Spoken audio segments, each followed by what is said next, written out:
That fish really like to snuck up on me. He hit that bait, folks. When I set the hook, I waited a little bit so I could set up on the fish, set the hook, and I didn't have nothing but slack.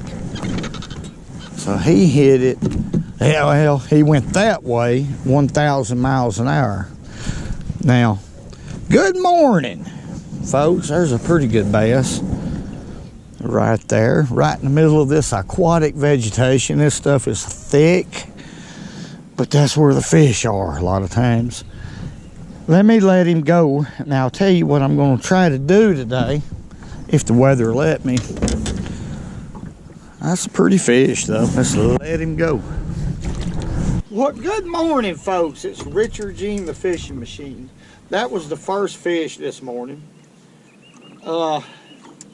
Today we're going to have all kinds of weather. We're supposed to get some hard rain, periods of rain, and then light rain, possibly a little sun in between these little thunderstorms. They're not really thunderstorms, it's just rain. It's a front. And that was the first fish. It was on a 6-inch Gary Yamamoto Senko. That's what I called him on. And that fish done tore my bait up. So I'm using a 5/0 hook, Gamakatsu hook, EWG. I'm using this bait weightless because I'm going to probably have to be fishing pretty shallow today. The fish will probably be shallow. I'm going to focus on these cuts right now where there's grass, which ain't no problem here on the Tennessee River. That fish tore my bait up, so I'm going to take it the other end and rig it again. I'm going to go about a 1/2 inch. I want to hide my knot. Well,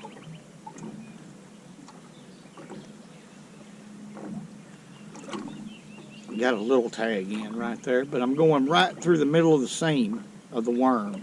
I'm using the seam for the center, and then I'm going to lay that bait. It needs to be real straight like that, and then I'm going to T-expose it. Now what I'm doing is just throwing out there in amongst that vegetation in the clear spots, and I'm just letting the bait hit the bottom, picking it up and letting it fall back on a slack line. As it falls, that bait is going to be doing this to the bottom. Deadly. It's a deadly, deadly way to fish. So when I pick it up off the bottom, I purposely throw slack back and let it fall back. That's what triggers the strike when you're fishing it weightless. That's one of the best ways that I know to fish the bait, especially in grass or around any target, like a stump or whatever you're fishing. But it's deadly in grass. And the reason why I'm choosing black is because it's dark and overcast. They can really see that bait good. I'm a pumpkin seed man, especially in this water clarity like we have right here. I love green pumpkin. But now black will stand out on these type of days.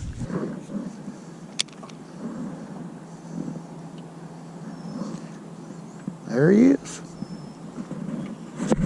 There we go. Another small one, but we got him. That black Senko will get the job done on an overcast day. Now, little uns and big uns, we'll take them all. Golly, he's fighting. Back here, this Jimmy Houston rod is working. I like it. It's 6.5 feet long. And I sure am proud that Chris is doing a lot better, folks. That's a chunky fish. Ain't nothing wrong with that. That's what the power of prayer do.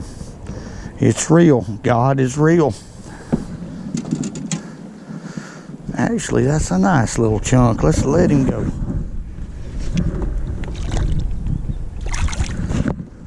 I'm using 14-pound test red Cajun line and a Venom Pro DX Jimmy Houston rod. and a cadence reel that has a 7-3-1 gear ratio. Quick reel. Now I might add a 1/16 of an ounce bullet weight right here. I'm not sure. I'm gonna try not to, because I think I catch more fish without it up here in this real shallow water like this. But there's some more fish around. If they're not in this pocket, I'll go hunt another one, because let's throw back up in there just all them little holes like that one. I went past it. I'm just gonna fish these holes closest to me and then reach out there a little bit farther. So if I do catch a fish out of this hole, if there's another one in the next hole, it won't spook him. So that's really the best way to go about that. You upgrade your percentages. You're a lot more like that, really. Boy, he knocked the fire out of it. Y'all ready? That might be a little better fish right here. I believe he is. Yeah, he's just mean. Come on back here, boy. Well, this is a pattern, no doubt. But so far, I hadn't caught any big fish at all. Good ones, because they got eyes and a tail, but I have got a pattern going. These fish are definitely in 3 to 5 feet of water. There he is, right there. That's a male. He's peeing. 3 to 5 feet of water up there in eelgrass. And that's just all there are to it. Let him go, and they're eating that bait up. Absolutely eating it up. They can't stand it. That Gary Yamamoto 7-inch. Solid black. Because it's overcast. I might throw a green pumpkin here in a minute. That's a good color too, but that's what's going on. 3 to 5 feet of water. All I'm letting it do is let it go to the bottom. Once it gets there, just pick it up, throw slack in my line, and let it go back to the bottom. That's it. No bullet weight or anything. It's not necessary here because that eelgrass is sitting really thick. It's not that far up off the bottom. Doggone it! Whoa!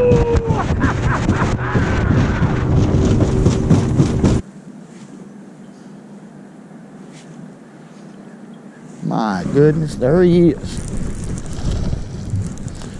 That's how they do. Oh, right there. That's a good one.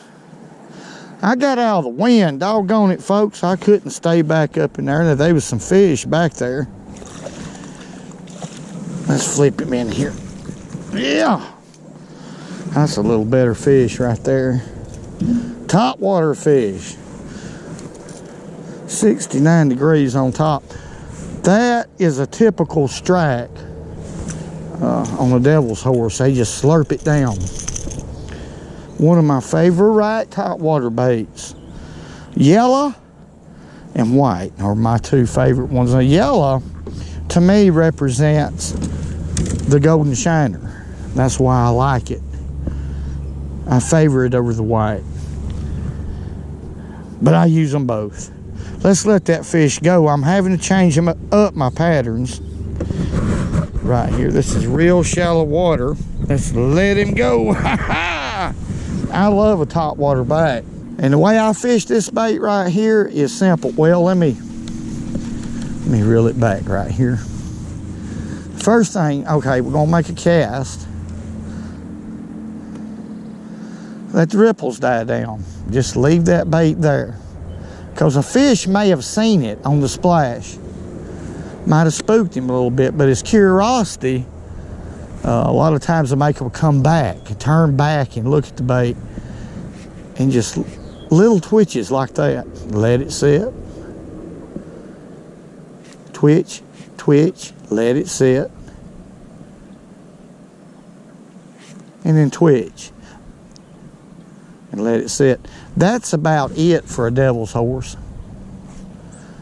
A twitch or two. It doesn't have to be loud, especially back here. There's not much wind blowing. There's a little ripple on the water. That bite, I knew it. It was just a slurping bite, and that's the way they do it, and then you'll see your bait disappear. There's a fish. I got a good hook set on him. Not very big, but I had to change back. Come on back here. He ain't much, folks. But I soused the hook to him. Let's flip him in here. Take what you can get on a day like today. Got him funny. Right there. Bottom of the lip. But I went back to the Senko because the sun come up. The weather won't stay consistent at all, so I'm having to swap back and forth. Let's let him go. That fish was on a point right here, so yeah, I'm going to focus on this a while and see if there's some more fish. I believe in them points. If you get lost a little bit about what you think the fish are doing and it's not working, well, then go to them points. But that fish is up there in about 5 feet of water. Good thing about a Senko, it sinks quick. It's loaded with salt. And fishing it weightless, it just falls like this. And the fish can't stand it if it falls in front of one. But the bad thing about it, you can catch 1 or 2 fish and it's wrecked out. And when that happens, I'll just simply just turn it around and rig it from the tail back, which is an old deal, old trick. Instead of throwing the worm away, and maybe you can catch 2 more fish, maybe you can catch 4. Well, folks, usually I don't pack it in this quick. It's fixing to come up a bad thunderstorm. The National Weather Service alert come on my phone, so I'm gonna get on out of here. Today we caught a bunch of males, and that was about it. No females. The bass is, most of them's locked up on beds. Some of them's coming off, but doggone it, I love to catch big fish, and now's the time of the year to do that. Probably in about a week, realistically. But I'm going to get on out of here. I'm going to say, that's a good bait. I want to say thank y'all for everything y'all done. All the great comments. Hey, I hooked it up wrong. Let me go right here. I had somebody say something about it. That's the right way to do it. Okay. I want to get on out of here, but I want to say thank y'all very much for everything y'all do, all the great comments, and thank you for supporting this channel. I just don't know how to thank y'all enough. God bless each and every one of y'all. Hey.